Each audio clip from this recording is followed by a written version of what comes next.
it's Andrea, and welcome to the Voice of Influence podcast. Today, I have with me Jon Bassford.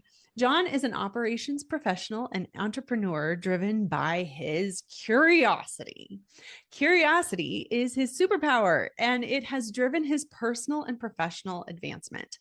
After law school, Jon put this curiosity to work launching, managing, and improving operations for venture-backed startups to global nonprofits with impact. Also, Jon is the author of The Curious Leader, Unlocking Innovation, Empowering Teams, and Driving Change. Jon, congratulations on the book and welcome to the show. Thank you very much. Thanks for having me.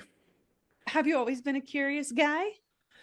I have. I would say when you're younger, it kind of portrays a little differently than what it does today. I was an inquisitive kid who always kind of was around the adults, asking questions and being inquisitive, but also was someone who challenged the status quo as a kid and questioned things I wasn't supposed to question at that age and that sort of thing. So it goes with the good and the bad a little bit. But I've now harnessed my curiosity into really kind of driving organizations forward through operations. Okay, so you question things that you weren't supposed to as a kid, meaning like what? What do you mean? I mean, for what adults, period, right?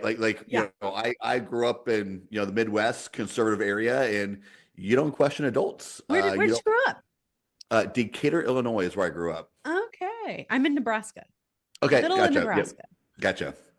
Yeah, So I totally get it. yeah. So if you don't know where Decatur, Illinois is, it's north, south, east, west. It's right in the middle of the state. Yeah. That's cool. Okay, so was there a point in your life when you kind of realized that you could make a difference, like have influence, shape the future? Yeah, so it's kind of one of those weird things to talk about in some regard. But kind of early on in my career, and even back in college, back in high school, kind of had this drive that I was meant to do something good. I didn't know what that was, right? I didn't know the shape of it, size of it, anything, context, nothing. But I felt that I was destined to kind of do something great and help people out. And as I've gone in my career and helped organizations grow and I really started focusing on recently with the Curious Leader stuff is not just focusing on the organization, but the leader themselves and bringing, that to the forefront. And, it's our careers, our personal journeys are all journeys. And it's been an exciting one for me as of late with the book, which I don't know that but my TEDx finally released as well. Oh, I great. just literally released yesterday or Monday. So I am now a TEDxer as well. And so, Congratulations. just taking, what I've learned about curiosity and looking at my own life and how I help organizations and trying to bring that to as many organizations and leaders as possible. So you might notice this when we're in the, doing this conversation, but like you'll say something and I'll be curious about it. So I'm going to go back to when you said it's kind of a weird thing to talk about. Why do you mean that? I don't know. It's just kind of weird, to have that feeling like you're destined for something great, right? But you don't quite know what that is. And I mean, obviously, the reason why I'm saying it feels kind of weird is is there some egotistical aspect behind that? Like, it's not what's being driven by, right? The goal here is obviously to impact people and organizations and one thing I've really been working on lately is really expanding my public speaking, and doing corporate workshops, that sort of stuff, because that really allows me to reach more people. When I made a change in my consulting from just doing individual fractional COO work for clients to going more into like this audit consulting coaching aspect. One reason behind that was it allowed me to take the skills that I achieved over the last 20 years and really do build it in a way that help as many people as possible. Where fractional COO work, I was limited to 3 to 5 clients at a time, where now we can be helping 20, 30, 40 clients a month. Yeah. And I mean, I have to say, I get what you're saying. Like I wrote a book about my own struggle with whether or not to like stop holding back and release the real you is the subtitle of my book. So I get that because Yeah. there's a sense, and I think it's not just people who are entrepreneurs that have this feeling Sure, sure. sometimes, like leaders have that. They Mhm. know that they're supposed to make a difference. They feel like they should. But I also recognize that there are people who don't necessarily see how they could help shape the future Sure. and have an influence. And so it's really, I think, an interesting conversation to have. And I appreciate you sharing. Yeah, again, it's kind of always been there for me. I Yeah. don't know where it comes from and where it was derived from, I guess is the right word here, but it's kind of always been there, and I continue to be curious about what it is that I can do and what I should be doing in order to bring that about and be the most impactful in my career, my personal life, everything else. Yeah. So when you hear the phrase curious leader, there are some maybe typical things that kind of come to mind, like somebody who's interested in finding and solving problems, finding solutions. What for you defines a curious leader? Yeah, so I'd say there's more than a definition of characteristics. You kind of mentioned some, right? Like the ability to ask questions. That's probably one of the biggest things in really breaking down curiosity is being willing and able to ask questions and have them asked of you as well.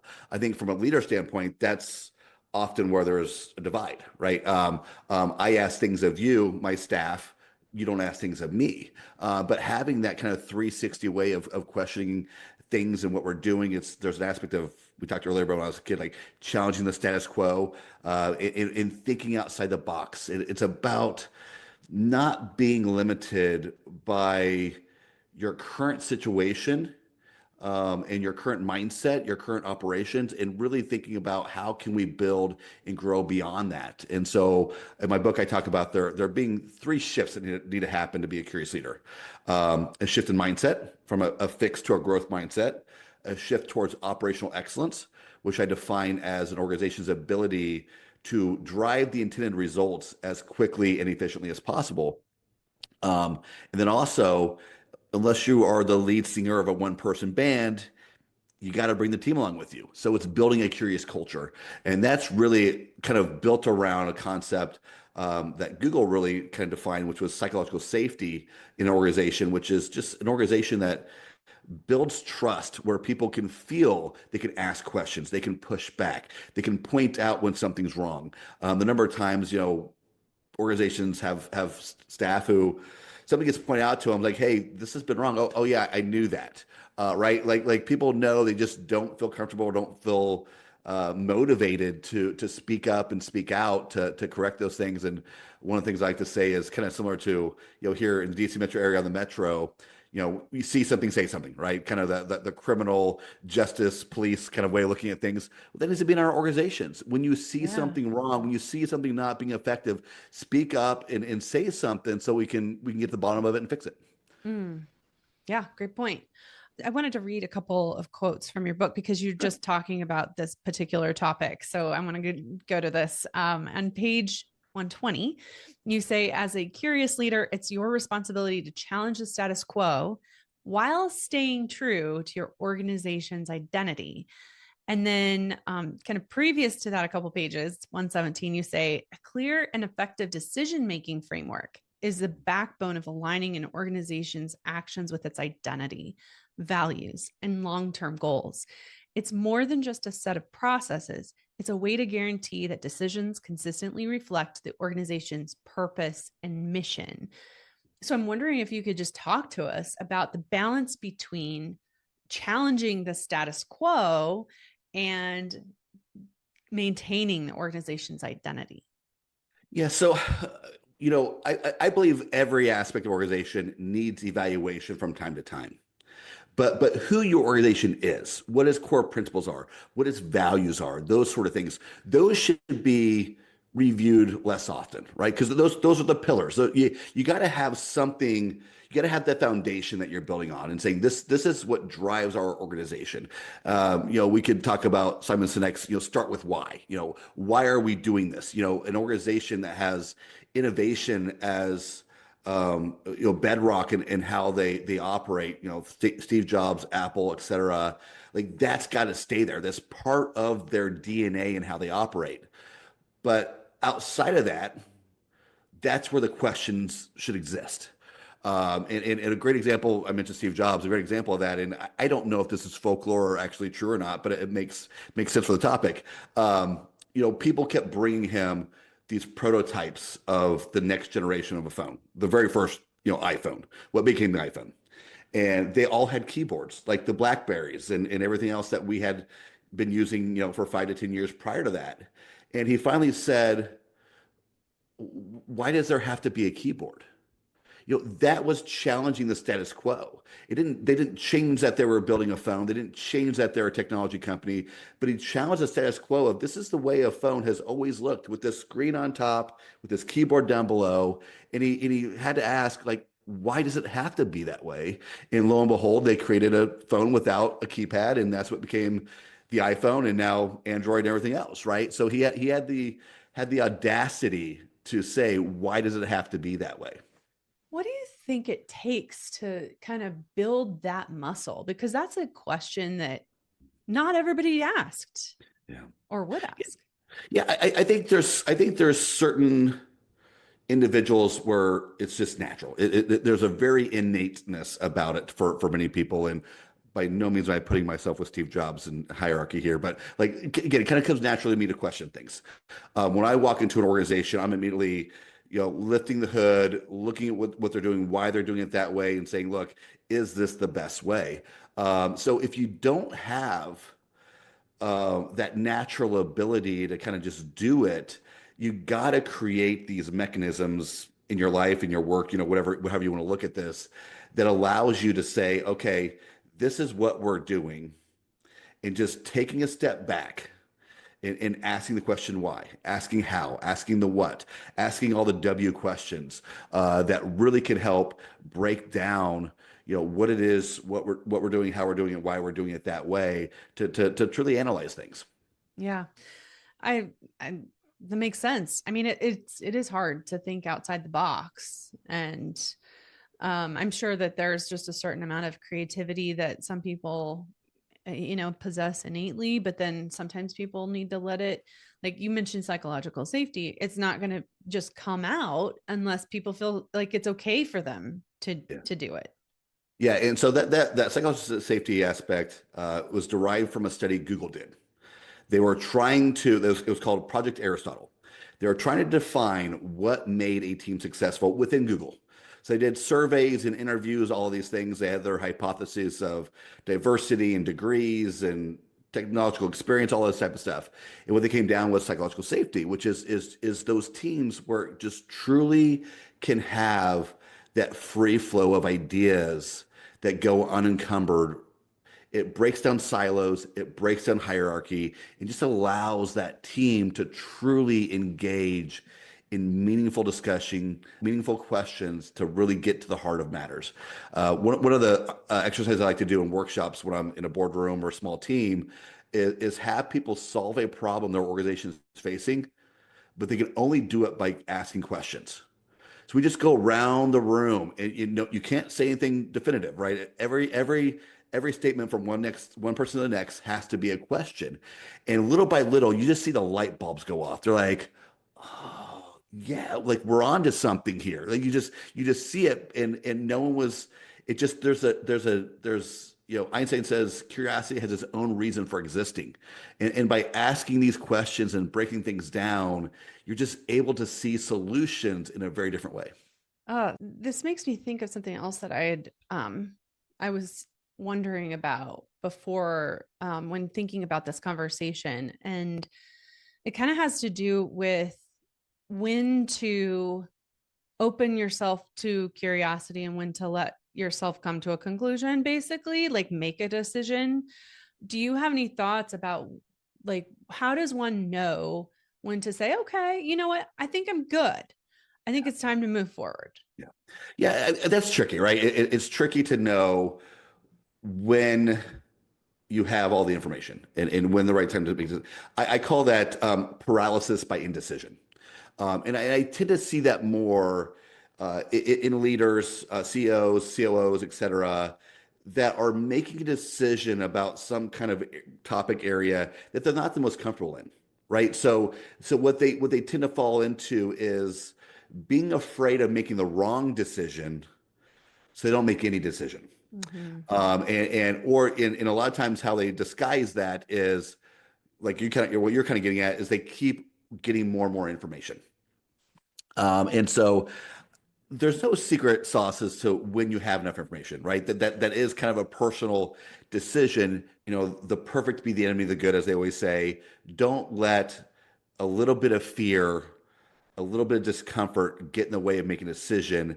And there's some things that I really like to do to help get to that information. One is something I talk about in my book, is dare to be dumb. Sometimes the reason why we don't go as deep in discovering the information we need because we don't want to look stupid. Yep. And when I am vetting a new solution or new vendor, I love playing dumb. Like explain it to me like I'm a kindergartner, and I take what one vendor says to me, and I don't like share proposals or anything, but I use the information that vendor A gave me, go to vendor B and be like, well, this one over here is saying this is the best way to do that. Why is yours better? And I take B back to A. So I don't even personally have to do all the vetting. I let them vet each other. I let them provide the holes and gaps maybe that I'm not seeing in A and B solutions. That just helps you get that much more information without you having to be the subject matter expert and then coming to a certain point where like, okay, I've vetted all the possible. I've done my due diligence. You know, some of this is a little bit of art and not science. You got to kind of follow your gut to a certain degree as well, I would say. As long as you've done the due diligence, as long as you've put the work and effort in, at a certain point, you got to say, my hunch tells me that this is the way to go and then execute on that. Hmm. Okay. Similarly, there's been times when I've realized that I'm rehashing a decision that I've already made and it's not productive. And so that's one of the things that actually my husband and I, who's also a business owner, but we kind of think like this together when we're talking through things like, and then we were going to buy a car recently, and we had talked through all these different options, what we were looking for, what we wanted.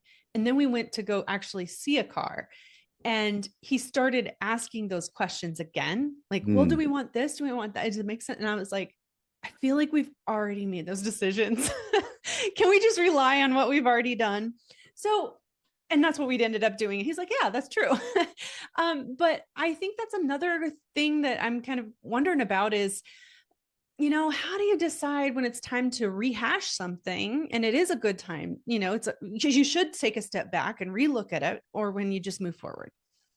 Yeah, so I would say the time to rehash has something changed, Mm. externally or internally? Have I gotten some more information? Do I have a new perspective? Did I see a new color? Did I see a new trim of the car? Did something happen that now I have some additional information, some different insights, different perspective on what may be best that we need to reevaluate that? Yeah. Yeah. That's good. Okay. Why do you think that curiosity? Now, I really think curiosity is important right now, and your book is very well timed. Obviously, it's always been important, but like feels like really important right now. Can you tell me why you think it is important right now? Yeah, I mean, right now, I mean, everything's crazy, right?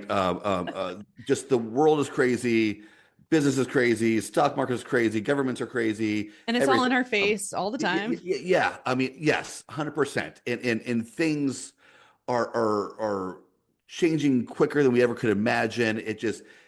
And I'm not, saying any of it's good or bad. It just that's the reality we live in, and because of that, we really got to get curious. I'd say, even away from the business and leadership side of things, but just even on a kind of personal side, is like get curious about who you are and what you want out of life and what it means and what you believe and what's real and not real and for you and what matters.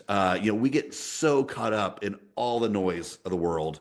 I had to come to my wife at one point. I was like, we got to stop talking about some things like in the news, like in pointing out when this happens and that happens. As like we're getting inflamed by this, we're getting drawn into this, and we might have some people in our lives that affects their lives, but it's not affecting ours. We're going to be there for them regardless of whatever happens.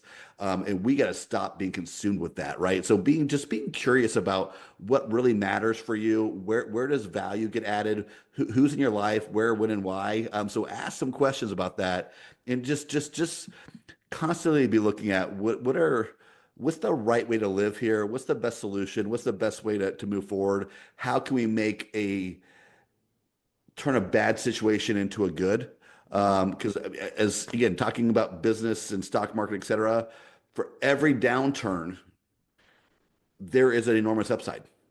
There's, Warren Buffett or whoever you want to quote for this is like the time to be buying is when everyone else is selling. So every time there is a crisis, there's concern, there's fear, there's anxiety that's hitting the marketplace, the world, whatever. There's also always opportunities to tap into if you can pull yourself out of the anxiety, pull yourself out of the fear, get away from all the minutia, and be curious about what's possible for you and your family and your business. Yeah. Yeah. It's easy to get drawn in, and 100%. yeah. Yeah. Um, let's see here. So, I feel like I had a question now. I'm trying to remember what it was.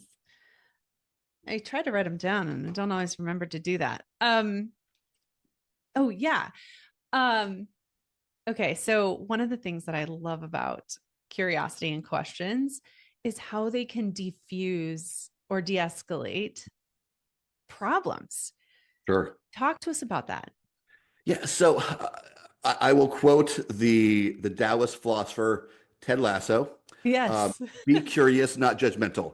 I believe Walt Whitman originally said it, but that's where I learned the quote was from Ted Lasso. And so curiosity, true curiosity, is not about being judgmental. So obviously, I say that with going into questioning and diffusing situations with questions, you got to have the right intent. That's so If you are true. being judgmental, if you're being derogatory, accusatory, that sort of thing, it's not going to serve the same purpose. Do you think this is really helpful right now?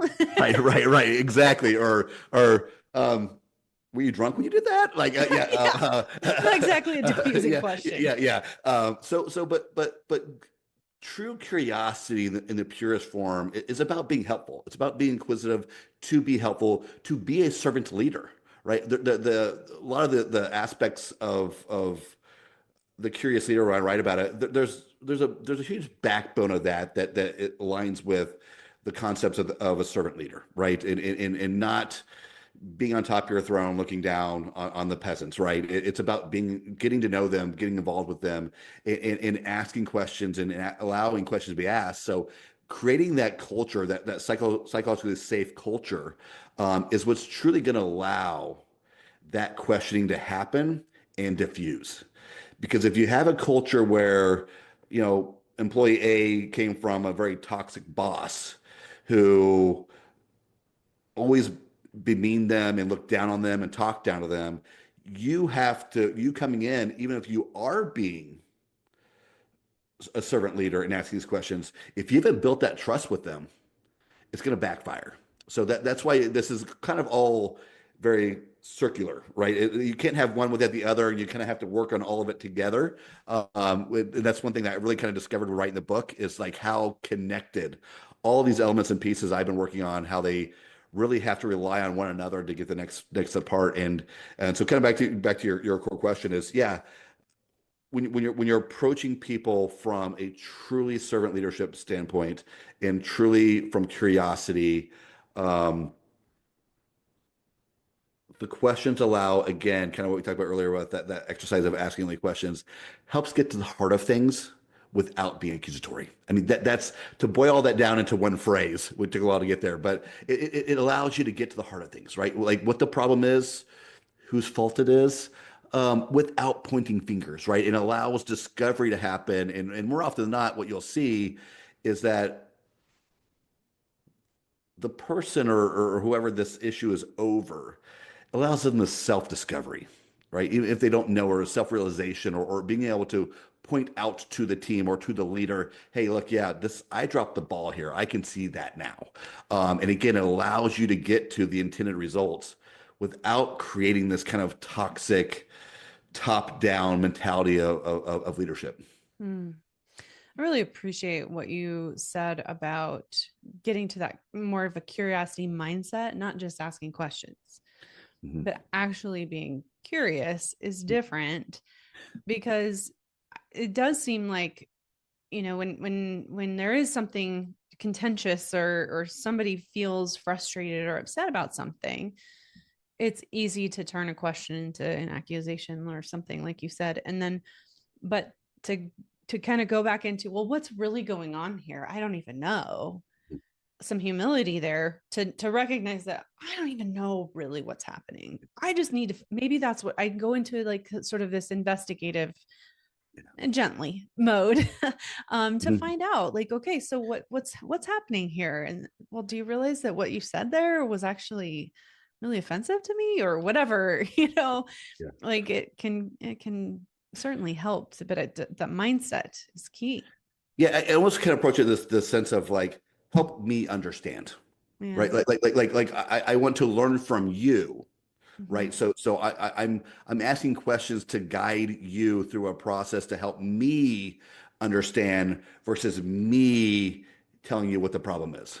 Yeah. Yeah, and not even just to help me understand, so that I'm helping you prove your point, but Right. like, sometimes I feel like that can also happen where somebody's like, well, explain it to me, kind of thing. But yeah, there's just a difference. I think it's good for us to point this out. That's really good.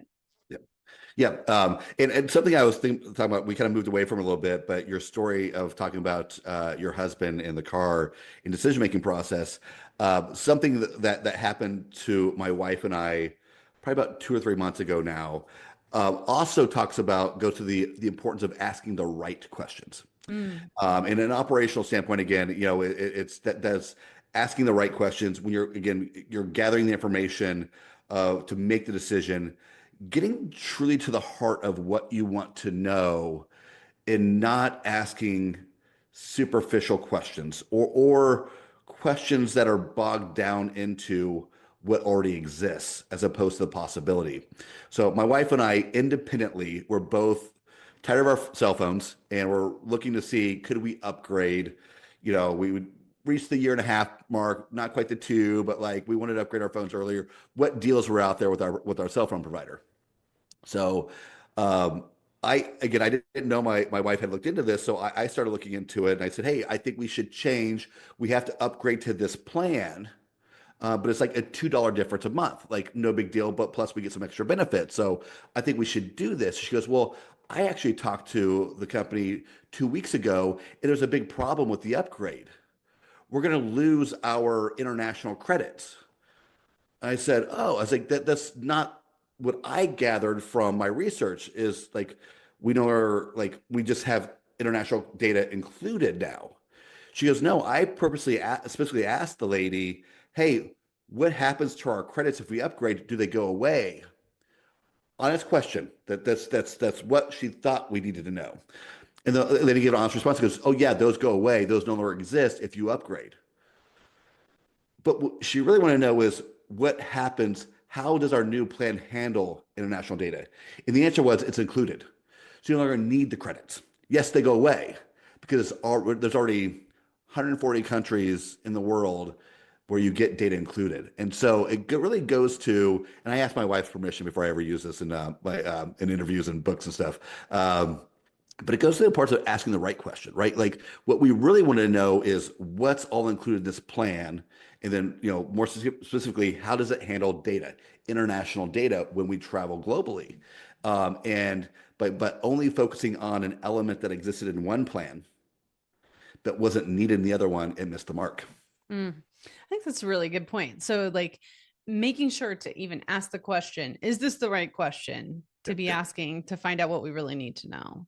Right, right. Yeah, if you're not asking the right questions, it's not going to help you solve the problem. And sometimes if you're not asking the right questions, you might even be solving the wrong problem, period.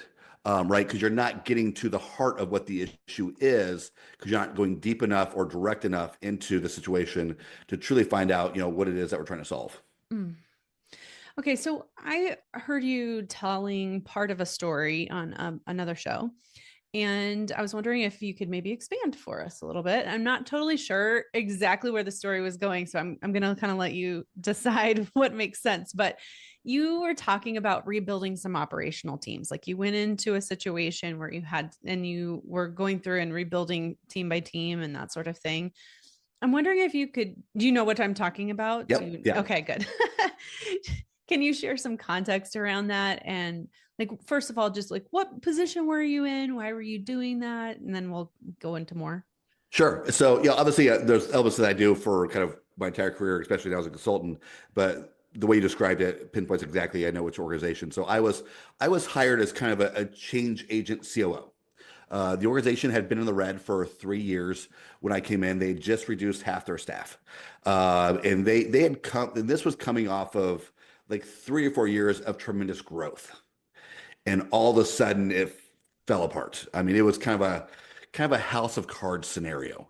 And my background, I'd worked in this industry before, in another job, and had been moving up the ranks into kind of the COO level.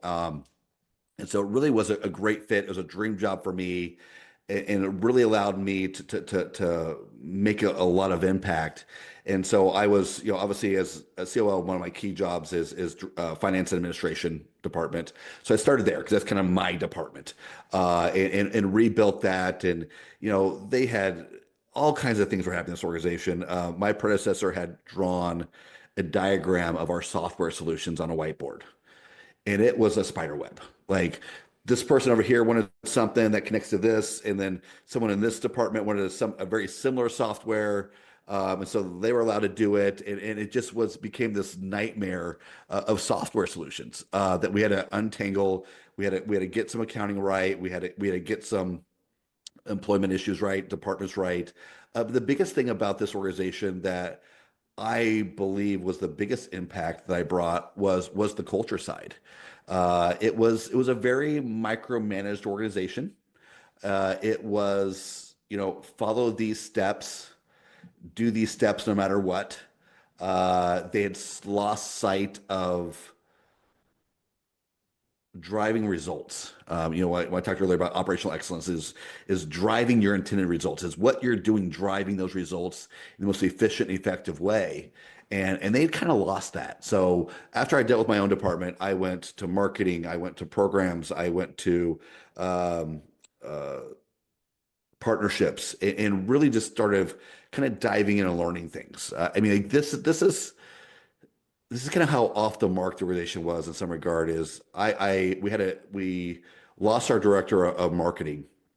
They left, and someone, our HR consultant, had stepped in a temporary role just to kind of help manage the team. Not that she was a marketing expert. And she comes to my office and grabs me. She goes, "Jon, you need to come to this meeting because I don't know what's going on here, but something tells me something's not right." So I come and sit down, and the person who oversees the marketing budget, our marketing process, is giving an update on where things were. And she's like, "Don't worry. Like, I'm the worrier. No one needs to worry, but we're a little behind where we thought we should be. This, and that." And so I get out my phone and my calculator, and I start crunching some numbers. And after she kind of started talking, I asked a few questions. And after I had all the information I needed, I raised my hand. I said, you know, based upon what you're saying, you we're probably going to have $1 million shortage at the end of the year. And this is an organization coming off 3 years of decline, just under half their staff, and it was a very laissez-faire conversation about us really being 15 to 20% behind where we should be in that part of the year, and just kind of brushing it off. So again, I had and part of it was this was an employee, not to her fault, was never empowered she oversaw a $2.5 million marketing budget and never saw our full budget. Mm. She'd been in this position for 3 or 4 years, had never seen the organization's budget because it was kept close to certain people's chest. So I did some things like opening that up. I was like, I want you to see, like, of our $8-9 million budget, your budget is 2.5. You have the biggest departmental budget. You need to own this. You need to understand this. You need to understand the impact that when we're trending 15-20% behind where we should be at this point, what that means at the end of the year and what that means to the staff who work in this organization. So she was a really good sport about all of this. And actually, I really saw a big difference from her after this moment to where she really started owning that a little bit more. We had some more one-on-one conversations to go over stuff, so it wasn't happening in a big group meeting. I certainly didn't intend to, drop the bomb on her in a group setting. It just kind of happened.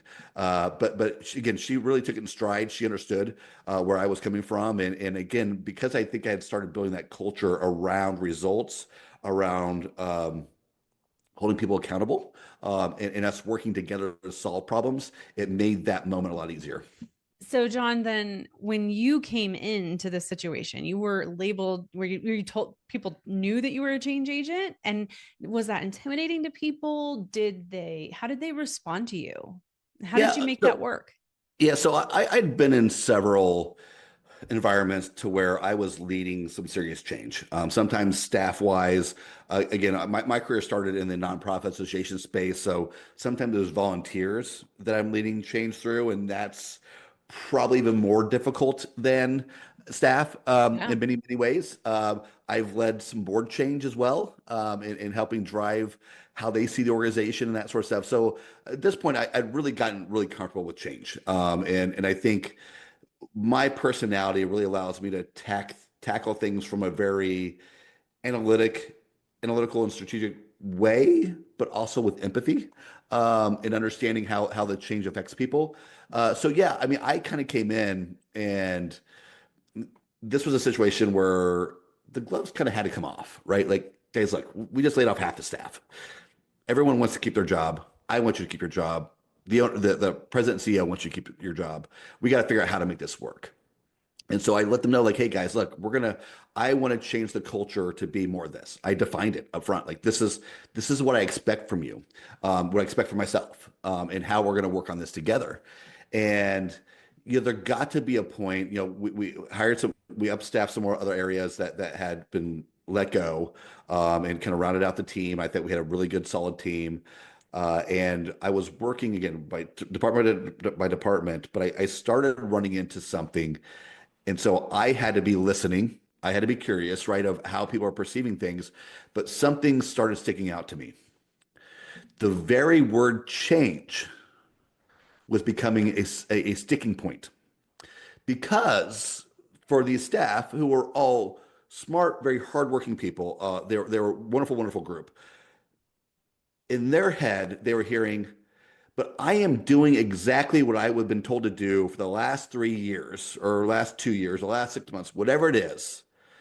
So they saw the word change as me saying you're doing something wrong. Right. Right. Right. So even though it wasn't my intent to point fingers, I really meant to change, to pivot. So I changed the nomenclature I use from change to redirection. Okay. And that really kind of opened it up for them. So, I had to get them to say, okay, we're going down this path. We need to go this way, right? So I'm not asking you to change because you did something wrong.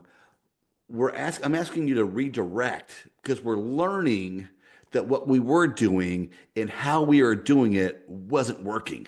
And so we're in this together, right? We're here to figure this out. We solve problems. I really made the review process. It was one of those organizations that still had the like rate the employer from 1 to 10 in these areas, blah, blah, blah. Mine became narrative, right? Like, what do you like about your job? What would you change about your job? What would make your job easier? What would make your job better? How can we support you in your role? You make it not so much that 360 angle, but creating that psychological safety net where they felt through even through our review process, showing them that we care about their role, the impact they're making in their role, and how we can make it better for them to help them make a bigger impact.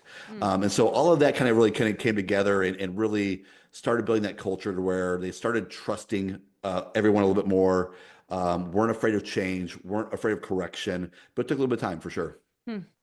I love that redirect instead of Yeah. change. That's fantastic.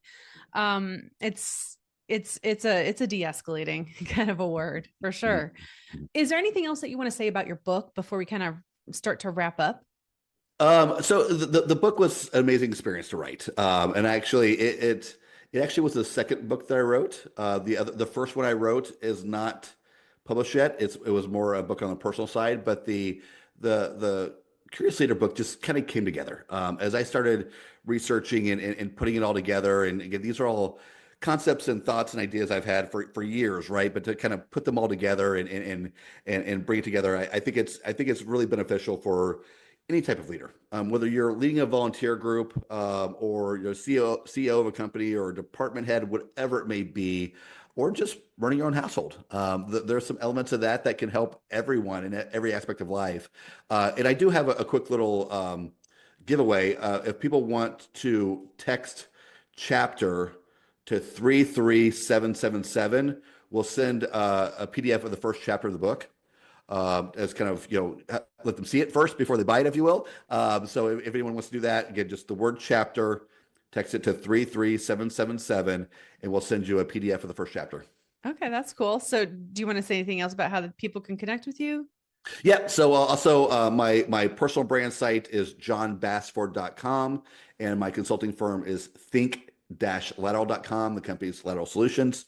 Kind of actually a funny story how I came up with that name. But right now, we're really working on expanding our consulting with the audit and coaching aspect of our business.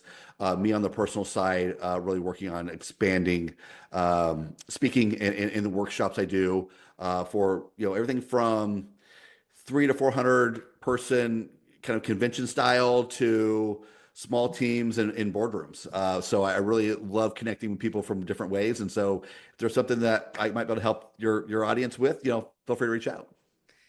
Great.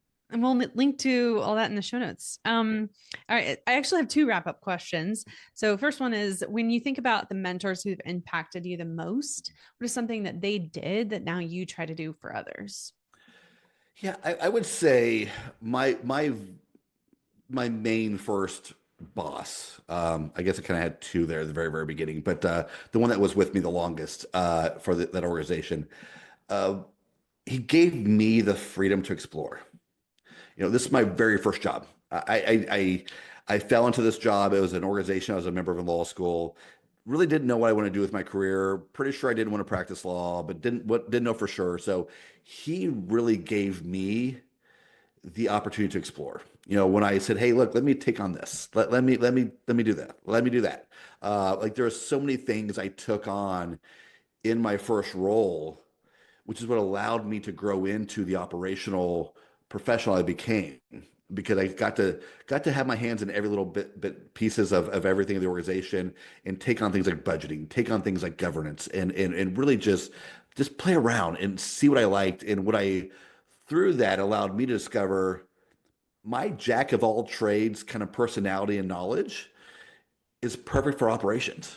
And that really allowed me to explore that and find that. So anytime I have a chance to someone on my team or someone I'm working with to explore their interests and efforts, I always do that. I don't know if we're going over here, but a quick kind of side note: if you haven't heard of Google or 3M's innovation policies. One is 80/20, one is 85/15, but they allow their staff 20 to 15% of their time to work on a project unrelated to their daily projects. And that's actually how we got Gmail. It's how we got Post-it notes. Was someone working on the side discovering these products? So it's amazing not just what you can do for your staff in helping them grow, but what that freedom, that curiosity, that creativity can actually do for your organization. All right. So, if you could offer one challenge to someone who wants to help shape the future, what would it be? I would say learn to be curious and question.